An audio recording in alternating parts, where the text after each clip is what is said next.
두 눈으로 보고도 믿기 어려운 일이 벌어졌습니다. 세계 최강국 미국의 CNN 특파원이 한국 방문 단 하루 만에 완전히 편견을 뒤집게 되었는데, 수십 년간 폐쇄적이고 배타적이라 여겼던 나라가 실은 첨단 기술과 따뜻한 인간미의 완벽한 조화를 이루고 있었습니다.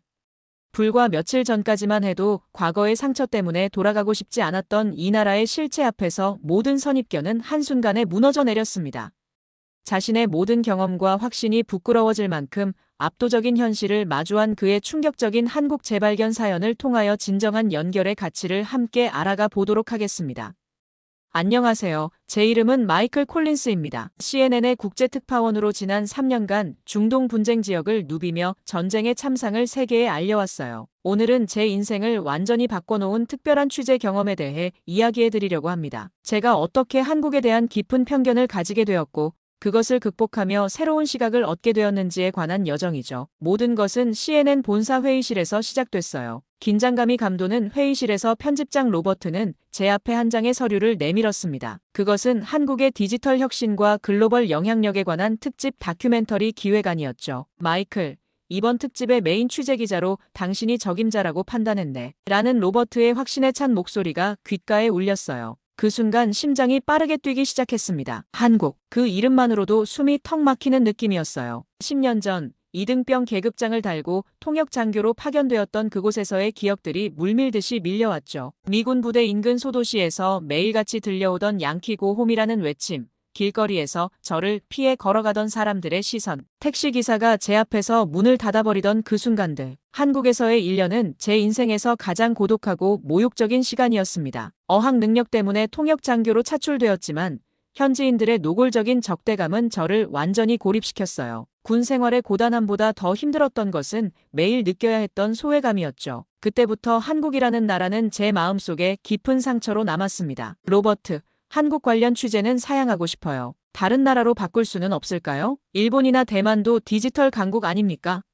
라고 말했죠. 회의실이 순간 조용해졌어요. 로버트는 안경을 벗고 깊은 한숨을 내쉬었습니다. 마이클, 솔직하게 물어보겠네. 한국에 대한 거부감이 있는 건가? 저는 책상 위에 놓인 커피잔을 바라보며 말문이 막혔어요. 수년간 철저히 감춰온 상처를 동료들 앞에서 드러내고 싶지 않았습니다. 결국 개인적인 이유입니다. 라고 짧게 답할 수밖에 없었죠. 로버트는 잠시 침묵하더니 의자에서 일어났어요. 마이클, 자네가 CNN의 최고 특파원 중 한 명인 이유는 개인적 감정보다 진실을 우선시하기 때문이네. 편견 없는 시선으로 세계를 보여주는 능력 말이야. 그의 말에 가슴이 찔렸습니다. 10년간 저는 중립적 시선으로 세계 곳곳의 이야기를 전달해왔어요. 하지만 한국만큼은, 그곳만큼은 객관적일 자신이 없었죠. 회의가 끝나고 사무실로 돌아와 창밖을 바라보았습니다. 뉴욕의 빌딩 숲이 햇살에 반짝이고 있었어요. 책상 서랍을 열자 오래된 군대 수첩이 눈에 들어왔죠. 그 안에는 열해 전 한국에서의 날들이 기록되어 있었습니다. 마지막 페이지를 펼쳐보았어요. 한국, 기술적으로는 발전했지만 문화적으로는 폐쇄적이고 외국인에게 배타적인 나라. 다시는 돌아가고 싶지 않다. 저는 깊은 한숨을 내쉬었습니다. 전 세계의 분쟁 지역과 재난 현장을 누비며 위험을 무릅쓰고 취재해온 특파원이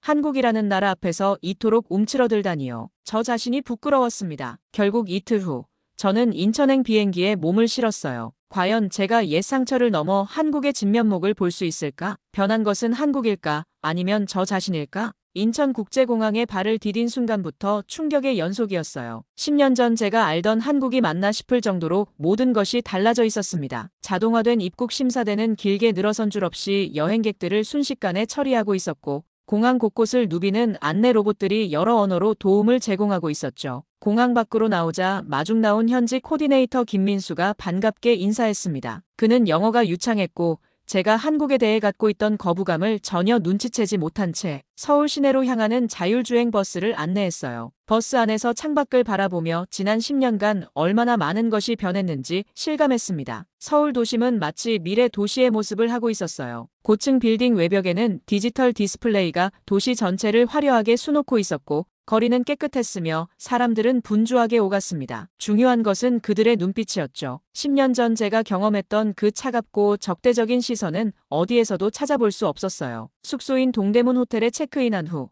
잠시 휴식을 취하며 창밖으로 펼쳐진 서울의 야경을 바라보았습니다. 불과 몇 시간 전까지만 해도 제 가슴을 짓누르던 그 무거운 감정이 조금씩 가벼워지는 느낌이었어요. 호텔방에서 내일의 취재 일정을 검토하던 중 지하철역에서 길을 헤매는 외국인 노인을 도와주는 한국 청년들의 모습이 눈에 들어왔습니다. 청년들은 번역 앱을 이용해 노인과 대화하며 친절하게 목적지까지 안내해 주었죠. 청년들은 늘상 있는 일이라는 듯이 자연스럽게 대처하고 능숙하게 행동했죠. 저는 생각에 잠겼어요. 과연 제가 알던 한국이 이렇게 변했을까? 아니면 제가 애초에 한국을 제대로 보지 못했던 걸까? 다음 날 아침 첫 번째 취재 일정은 강남역 근처의 스타트업 허브였습니다. 그곳은 젊은 기업가들이 디지털 혁신을 이끌어가는 중심지였어요. 취재를 위해 지하철을 타기로 했죠. 지하철역으로 향하는 길에 한 장면이 눈에 들어왔습니다. 거동이 불편한 할머니를 젊은 직장인이 자연스럽게 부축하며 횡단보도를 건너는 모습이었어요. 지하철은 10년 전보다 훨씬 깨끗하고 조용했습니다. 모든 승객이 질서정연하게 줄을 서서 탑승했고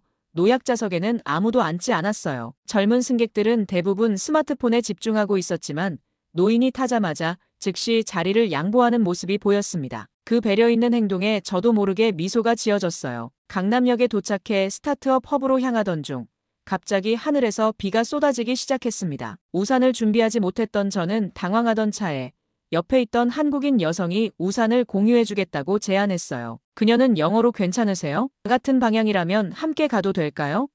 라고 물었죠. 10년 전에는 상상도 할 수 없었던 장면이었습니다. 스타트업 허브에 도착하자 다양한 연령대의 한국인들이 열정적으로 일하는 모습이 보였어요. 그중 K-커넥트라는 회사의 창업자 윤지수를 만나기로 약속되어 있었습니다. 그녀는 디지털 격차 해소를 위한 혁신적인 솔루션을 개발하여 아프리카와 동남아시아 소외 지역에 무료로 기술을 제공하는 프로젝트를 이끌고 있었죠. 윤지수의 사무실에 들어서자 그녀는 반갑게 저를 맞이했어요. 30 초반으로 보이는 젊은 여성이었지만 그녀의 눈빛에서 깊은 통찰력과 결연한 의지가 느껴졌습니다. 사무실 한쪽 벽에는 연결이 가진 힘을 믿습니다라는 문구가 걸려 있었어요. 이게 바로 제가 취재해야 할 한국의 새로운 모습이라는 생각이 들었습니다. 윤지수와의 인터뷰가 시작되기 전 저는 잠시 창밖을 바라보았어요. 빗줄기를 뚫고 바쁘게 오가는 서울 시민들의 모습이 보였습니다. 그리고 문득 깨달았죠. 제가 마주한 것은 단순히 기술적으로 발전한 한국이 아니라 사람과 사람 사이의 연결을 중요시하는 새로운 한국의 정신이었습니다. 윤지수와의 인터뷰는 예상을 완전히 뛰어넘는 시간이었습니다. 그녀는 단순한 기술 기업가가 아니라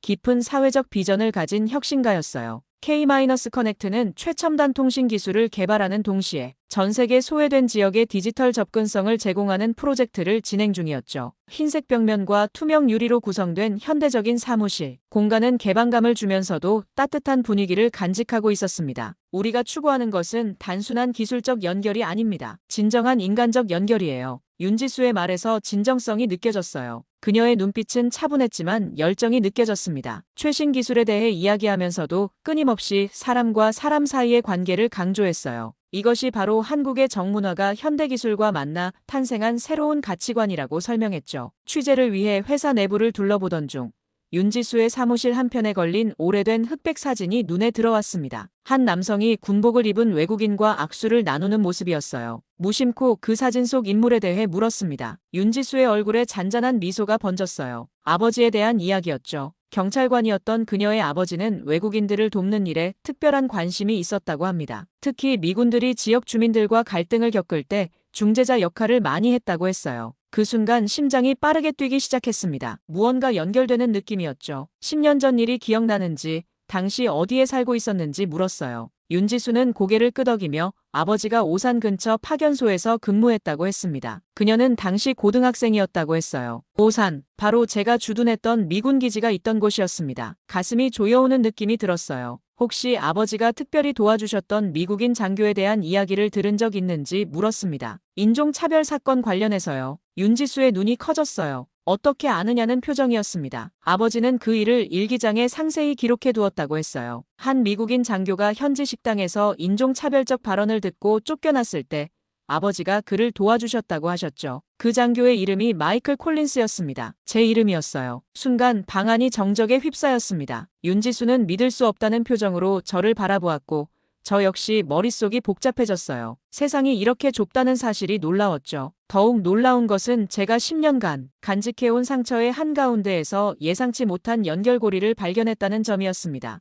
윤지수는 자리에서 일어나 책장으로 다가갔어요. 오래된 가죽 표지의 일기장을 꺼내 조심스럽게 펼쳤습니다. 3년 전 돌아가신 아버지의 소중한 유산이라고 했어요. 펼쳐진 페이지에는 한글로 빼곡히 적힌 글 사이에 제 이름이 로마자로 적혀 있었습니다. 윤지수가 천천히 번역해주기 시작했어요. 그날의 일기에는 저와의 만남이 자세히 기록되어 있었습니다. 지역 식당에서 인종차별적인 말을 듣고 쫓겨난 저를 만났다는 내용이었어요. 제 눈에서 보였던 깊은 상처와 모든 한국인이 그렇지 않다는 것을 알려주고 싶었다는 마음도 담겨 있었죠. 그 경찰관이 바로 윤지수의 아버지였습니다. 일기장의 내용을 들으며 그날의 기억이 선명하게 떠올랐어요. 식당에서 쫓겨나 길가에 홀로 서 있던 저에게 다가와 영어로 말을 걸었던 그 경찰관. 그는 저를 다른 식당으로 안내해 식사를 대접했고 한국 문화에 대해 설명해 주었죠. 하지만 당시 너무 상처받고 분노에 차 있어서 그의 친절을 제대로 받아들이지 못했어요. 일기장에는 제가 한국을 떠나며 좋은 기억을 갖지 못할 것 같아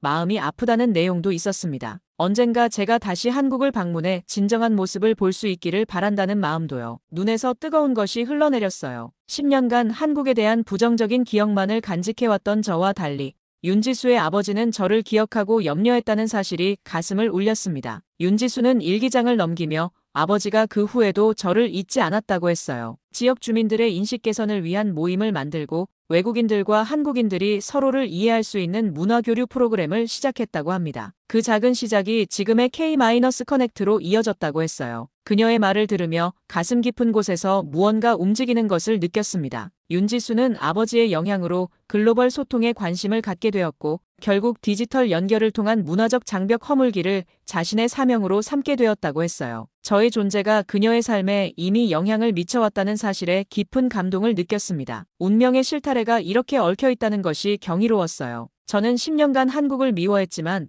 한국의 어떤 이는 저를 통해 더 넓은 세계로 나아가고 있었습니다. 윤지수와의 만남 이후 세계를 바라보는 제 시선에 균열이 생겼습니다. 일기장 속 기록은 제가 10년간 마음속에 품어온 한국에 대한 이미지가 얼마나 왜곡되어 있었는지 깨닫게 했어요. 특히 윤지수의 아버지가 적은 마지막 문장이 가슴에 깊이 남았습니다. 그가 한국의 진정한 모습을 볼 수 있기를 바란다. 이제야 그 소망이 이루어지고 있었어요. 호텔로 돌아오는 길, 서울의 저녁 풍경이 다르게 보였습니다. 화려한 네온사인과 디지털 간판 너머로 사람들의 표정이 눈에 들어왔어요. 바쁘게 걸어가면서도 누군가를 위해 문을 잡아주고 길을 건너는 노인을 기다려주는 작은 배려들. 이런 모습들이 제가 놓치고 있던 한국의 진면목이었을까요? 다음 날 아침, 취재 일정을 전면 수정했습니다. 원래 계획은 삼성이나 네이버 같은 대기업의 기술 혁신을 중심으로 다큐멘터리를 구성하는 것이었어요. 하지만 이제는 다른 이야기가 필요했습니다. 기술 뒤에 숨은 인간적 가치, 디지털 시대의 정을 조명하고 싶었어요. 민수에게 연락해 계획 변경을 알렸습니다. 그는 잠시 당황했지만 곧 새로운 일정을 짜주었어요. 가장 먼저 찾은 곳은 서울 외곽의 실버케어 센터였습니다. 이곳에서는 최첨단 로봇 기술을 활용해 노인들의 건강을 관리하고 있었어요. 하지만 더 놀라운 것은 그 기술을 운용하는 사람들의 따뜻한 마음이었습니다. 센터 관리자 박소연은 입소 노인 한 분 한 분의 이름과 취향, 생활 습관을 모두 외우고 있었어요. 첨단 의료기기와 소프트웨어가 노인들의 신체적 건강을 돌본다면 박소연과 같은 직원들은 그들의 정서적 건강을 책임지고 있었습니다. 기술과 인간 사이의 완벽한 균형이었어요. 저희가 개발한 시스템은 단순히 노인분들의 건강 데이터를 수집하는 것이 아니에요. 그분들의 일상 습관과 감정 상태까지 분석해서 맞춤형 케어를 제공합니다. 하지만 가장 중요한 것은 여전히 사람의 손길이에요.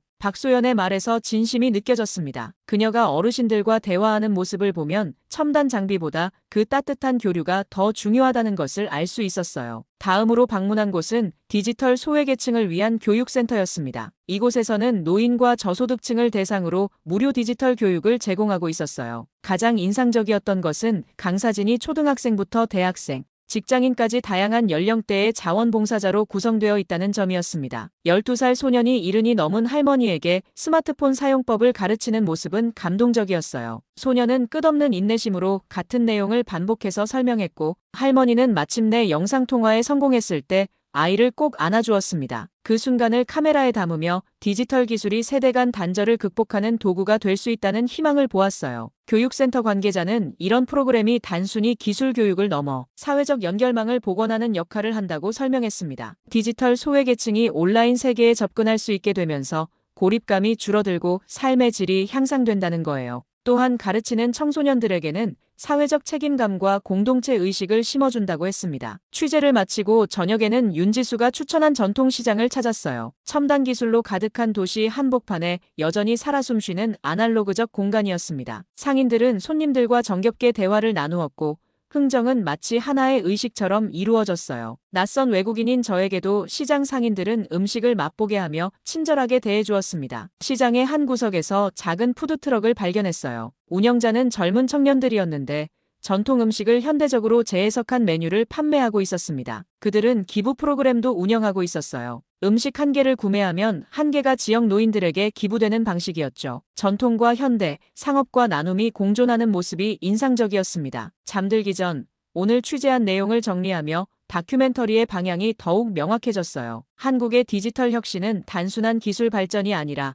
인간적 가치를 지키며 미래로 나아가는 여정이었습니다. 그리고 그 여정의 핵심에는 연결이 있었어요. 기술을 통한 사람과 사람 사이의 연결, 세대 간의 연결, 과거와 미래의 연결. 이것이 한국이 세계를 이끌어가는 진정한 힘이었습니다. 다음 날 아침 윤지수에게서 연락이 왔습니다. 아버지의 일기장을 더 살펴보니 제게 전해주고 싶은 내용이 있다고 했어요. 커피숍에서 만나기로 했죠. 햇살이 가득한 아침, 강남의 한 카페에 들어서자 윤지수가 이미 와서 기다리고 있었습니다. 그녀의 표정이 어제보다 진지해 보였어요. 윤지수는 일기장에 더 많은 내용을 번역해 주었습니다. 저와의 만남 이후 그녀의 아버지가 지역 경찰서에서 외국인 관련 사건 처리 방식을 개선하기 위해 노력했다는 내용이었어요. 자신과 같은 경험을 다른 외국인들이 겪지 않도록 하기 위해 문화 이해 교육 프로그램을 시작했다는 기록도 있었습니다. 가장 놀라운 것은 그가 저를 마지막으로 본 날로부터 매년 같은 날짜에 일기를 쓰며 제가 잘 지내고 있기를 바라는 마음을 적었다는 사실이었어요. 10번의 기록이 있었습니다. 마지막 기록은 그가 돌아가시기 2달 전인 3년 전이었죠. 아버지는 콜린스 씨를 통해 우리 사회의 부족한 점을 보셨어요. 그리고 그것을 바꾸기 위해 노력하셨죠. 윤지수의 말에 가슴이 뭉클해졌습니다. 제가 잊고 싶었던 상처의 기억이 누군가에게는 변화의 시작점이 되었다는 사실이 믿기지 않았어요. 아버지의 유산을 이어받아 저는 K-커넥트를 설립했어요. 우리의 미션은 기술을 통해 사람과 사람,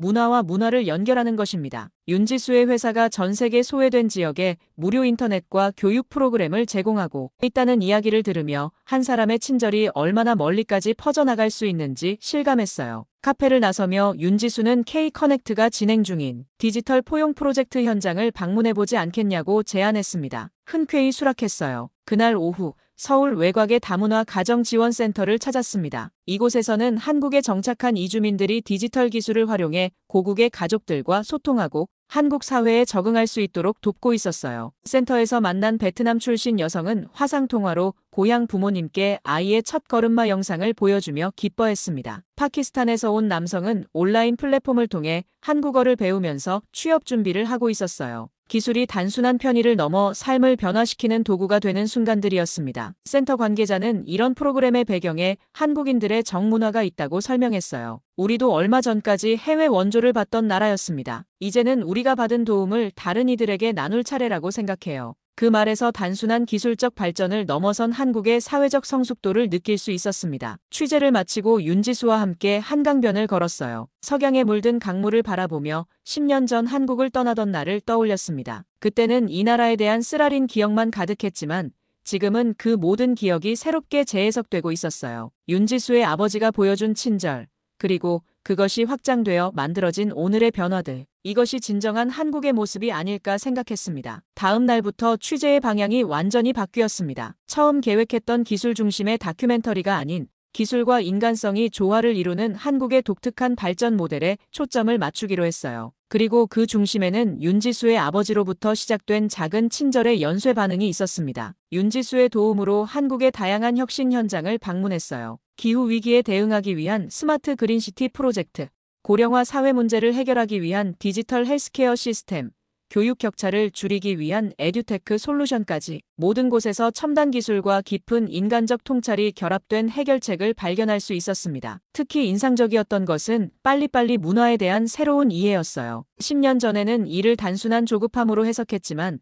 지금 보니 그것은 위기에 대응하는 놀라운 적응력이었습니다. 경제 위기, 팬데믹, 기후변화 등 글로벌 도전 앞에서 한국은 신속하게 대응하고 혁신하는 능력을 보여주었어요. 우리의 빨리빨리는 단순한 속도가 아닙니다. 변화에 빠르게 적응하고 위기를 기회로 전환하는 회복력이에요. 국내 유명 미래학자와의 인터뷰에서 들은 말이 깊이 남았습니다. 그동안 저는 이 문화적 특성을 피상적으로만 이해했던 것이었어요. 취재 과정에서 만난 다양한 사람들의 이야기도 다큐멘터리의 중요한 부분이 되었습니다. 스마트팜 기술로 고향 농촌을 되살린 청년 농부, 인공지능을 활용해 장애인의 일상을 지원하는 사회적 기업가, 디지털 기술로 전통 공예를 세계에 알리는 장인까지 모두가 기술의 힘을 사회적 가치와 연결시키고 있었어요. 취재 열흘째 되는 날, 오산의 옛 미군 기지 인근을 방문했습니다. 10년 전 제가 근무했던 곳이었어요. 기지 주변 모습은 많이 달라져 있었습니다. 예전에 제가 쫓겨났던 그 식당은 이제 국제 음식을 판매하는 다문화 레스토랑으로 바뀌어 있었어요. 주인도 바뀌었다고 했습니다. 지역 주민들과 이야기를 나누며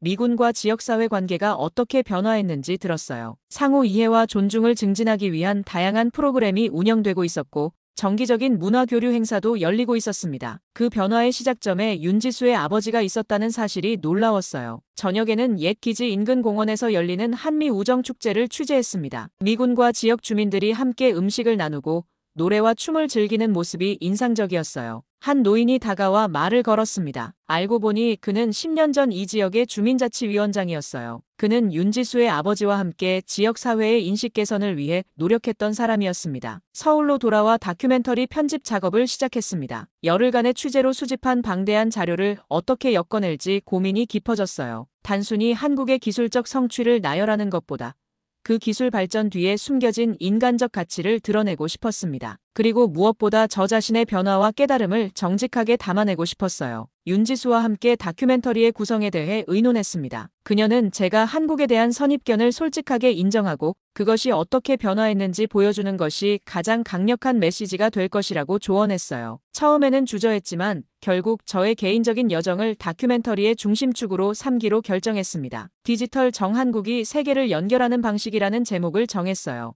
다큐멘터리는 10년 전 제가 경험한 문화적 충돌과 상처로 시작해 윤지수의 아버지와의 만남, 그리고 그것이 어떻게 오늘날 한국의 디지털 혁신과 연결되는지 보여주는 구조로 완성되었습니다. 한국의 기술 발전을 단순한 경제적 성취가 아닌 사람을 중심에 둔 가치 지향적 혁신으로 재해석했어요. 코로나19 대응, 기후위기 해결, 고령화, 사회 문제 해결에서 보여준 한국의 접근법은 기술과 인간성의 균형을 보여주는 좋은 사례였습니다. 특히 한국의 빨리빨리 문화를 새롭게 조명했어요. 이것이 단순한 조급함이 아니라 빠른 적응력과 회복력의 원천이며 이를 통해 한국이 어떻게 글로벌 위기에 효과적으로 대응해왔는지 보여주었습니다. 또한 정의라는 한국 특유의 정서가 디지털 시대에도 여전히 중요한 가치로 작용하고 있음을 강조했어요. 편집을 마무리하던 날, 로버트에게 완성된 다큐멘터리의 초안을 보냈습니다. 몇 시간 후 그의 감동 어린 답장을 받았어요. 마이클, 이건 단순한 기술 다큐멘터리가 아니야. 진정한 화해와 이해의 이야기군. CNN의 최고 작품 중 하나가 될 것 같네. 방송 전날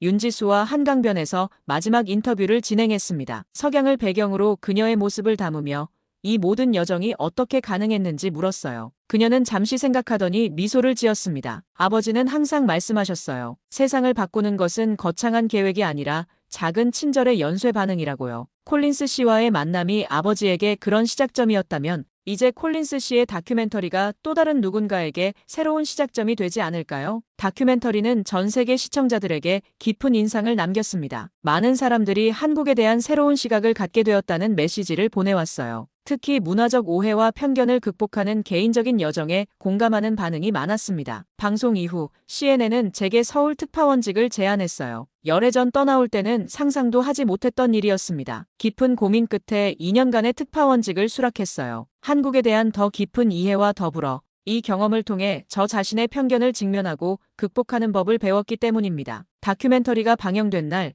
윤지수의 아버지가 묻힌 묘소를 찾았습니다. 그의 묘비 앞에 서서 묵념하며 마음속으로 감사의 인사를 전했어요. 한 사람의 친절이 또 다른 사람의 인생을 어떻게 바꿀 수 있는지, 그리고 그 변화가 얼마나 멀리까지 퍼져나갈 수 있는지 깨달았습니다. 서울특파원으로 부임한 지 6개월이 지났습니다. 이전에 알던 한국과는 전혀 다른 나라에서 살고 있다는 느낌이 들었어요. 매일 아침 열리는 편집회의에서 한국의 새로운 면모를 세계에 알리는 기사를 제안하며 과거의 편견에서 완전히 벗어난 저를 발견했습니다. 윤지수와는 정기적으로 만나 이야기를 나누었어요. 그녀의 제안으로 우리는 지수 문화 프로그램을 설립했습니다. 윤지수의 아버지 이름을 딴 이 프로그램은 디지털 기술을 통해 국가 간 문화, 이해와 국제 협력을 증진하는 것을 목표로 했어요. CNN의 플랫폼을 활용해 전 세계 청소년들이 서로의 문화를 배우고 교류할 수 있는 온라인 커뮤니티를 만들었습니다. 프로그램 출범 행사 날 윤지수는 감동적인 연설을 했어요. 한 경찰관과 한 군인 사이의 작은 만남이 이토록 큰 변화로 이어질 수 있다는 것은